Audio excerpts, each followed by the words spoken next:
Hey, Angie Fenimore here, and this is Fat Chat with my writing coach. So, I want to talk a little bit about. We're going to start with traditional publishing, and I'm going somewhere with this. So, we have a Calliope student who's at Book Deal with a traditional publisher. And one of the things that they're saying is that they want to change the title of the manuscript.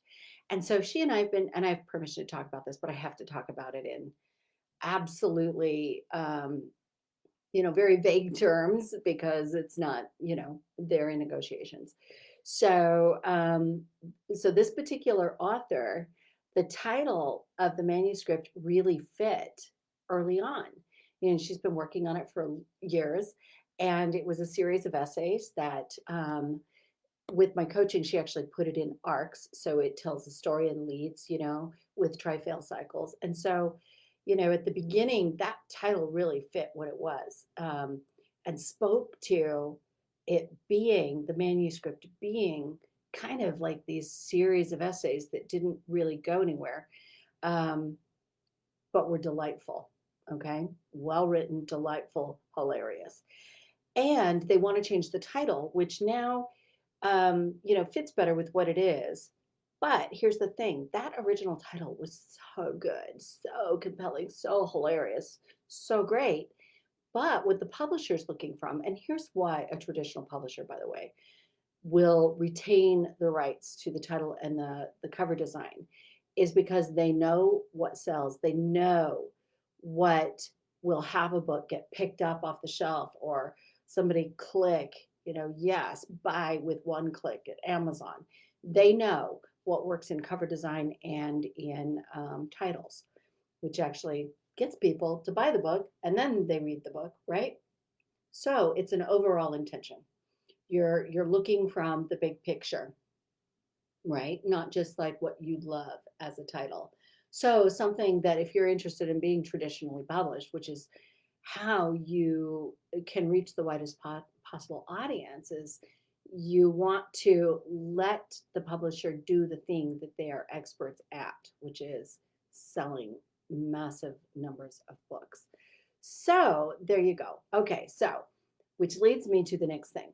Um, I was reading an article, and I try to share it with my all my grown children, but apparently they're not on iPhone, and this is like an Apple only kind of article. None of them could see it, so I had to paraphrase it for them.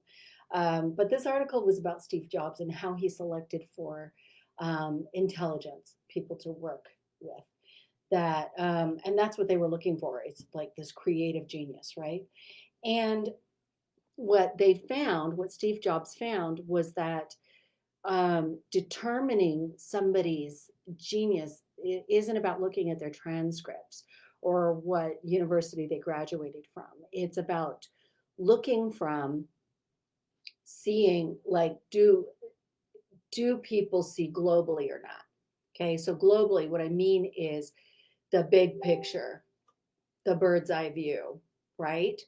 Um, Being able to stand at the top of a skyscraper and see the whole city, rather than, down on the street trying to figure out a problem with just like street A or B to go down, right? If you see the whole map, then you can see the whole thing. So it's not just that, excuse me, but being able to have this bird's eye view and then connect things that don't necessarily connect. So we're all dyslexic. And the reason I'm sharing this with my children, trying to share this article with my children, is because they're all brilliant.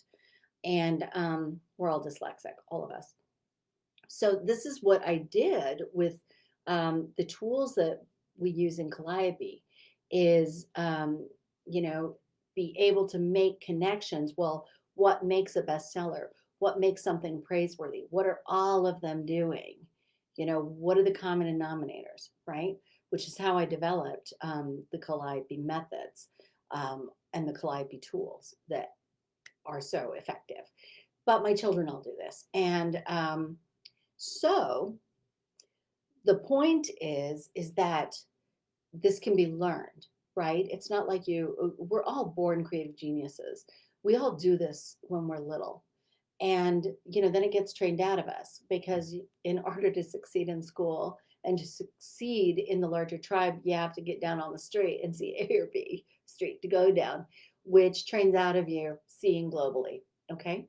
So anyway, so that's what you want to look from. And that's why it does work to listen to your publisher about cover design and title, because they do know what they're talking about. They have a lot of experience.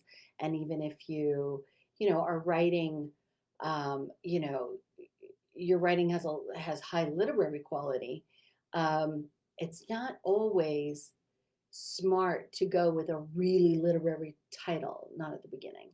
Um, so anyway, and this author and I were talking today about this and how Glennon Doyle's book Untamed, when it first came out, the title of the book Untamed was the largest type on the cover of the book, and then her name below in smaller, type.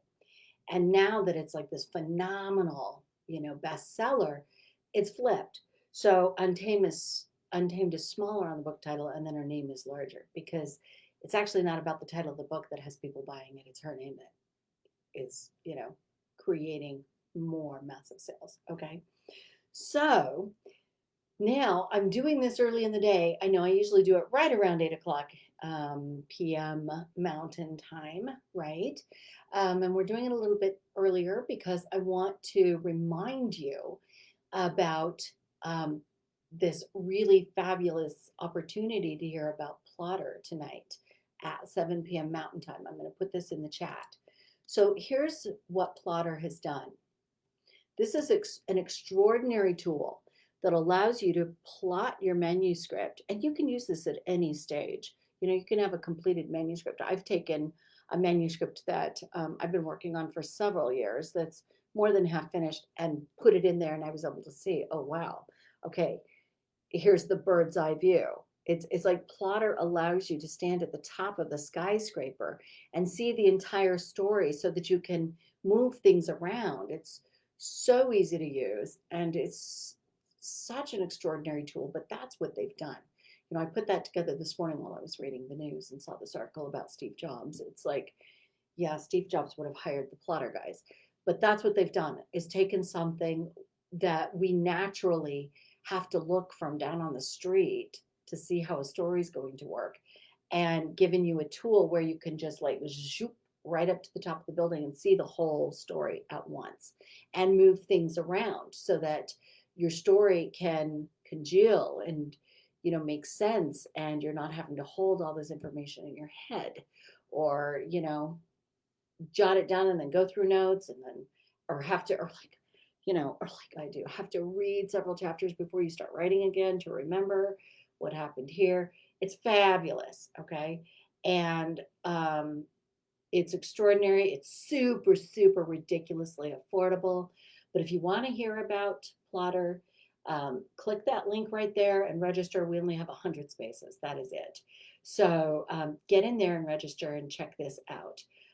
They'll talk all about, how it works. They'll show you. They'll give you a little demonstration, and then you can register if you'd like to.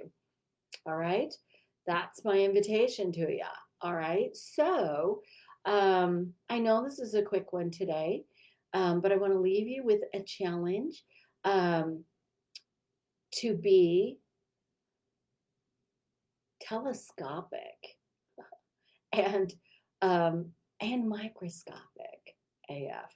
There you go. Okay. See the big picture, and then you can sort out the little stuff, right? Okay. Ciao for now.